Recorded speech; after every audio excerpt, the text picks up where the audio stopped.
కొంతమంది దగ్గరికి వెళ్తేనేమో గాయం కలుగుద్ది, కొంతమంది దగ్గరికి వెళ్తేనేమో గాయం కట్టబడుతుంది, కొంతమంది దగ్గరికి వెళ్తేనేమో భయం అనిపిస్తుంది, కొంతమంది దగ్గరికి వెళ్తేనేమో ఆదరణ కలుగుద్ది, ధైర్యం కలుగుద్ది.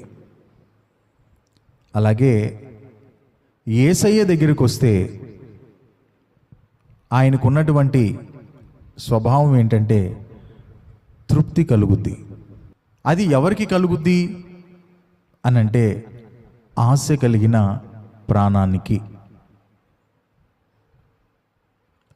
దేవుని మీద ఆశపడి ఈరోజు నా దేవుని సన్నిధానానికి నేను వెళ్తున్నాను, నా ప్రభువు నన్ను తాకాలి, నా ప్రభువు నన్ను దర్శించాలి.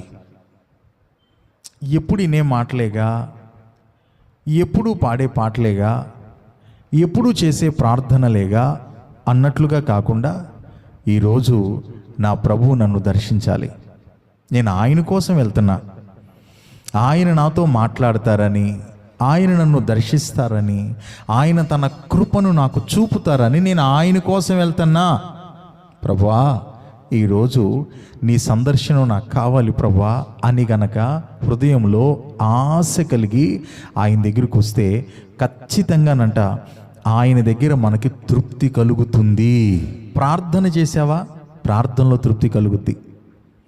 ఒక పాట పాడావా, పాటలో తృప్తి కలుగుద్ది. ఒక దేవుని మాటలు విన్నావా, ఆ వినే మాటలో నీ గుండె నిండిపోద్ది, తృప్తి కలుగుద్ది.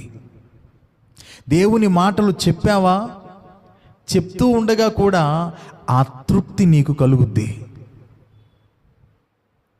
ఇది ఎక్కడ కలుగుద్ది అయ్యా అంటే తృప్తి పరిచేటటువంటి దేవుని దగ్గర.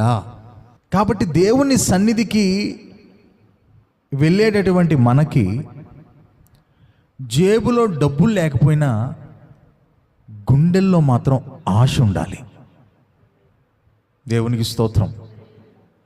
ఆశ కలిగి దేవుని సన్నిధికి వెళ్తే అలాంటి ప్రాణం కలిగిన వారు ఎవరున్నారా, వారిని నేను తృప్తిపరచాలని నా తండ్రి ఎదురు చూస్తూ ఉంటాడు.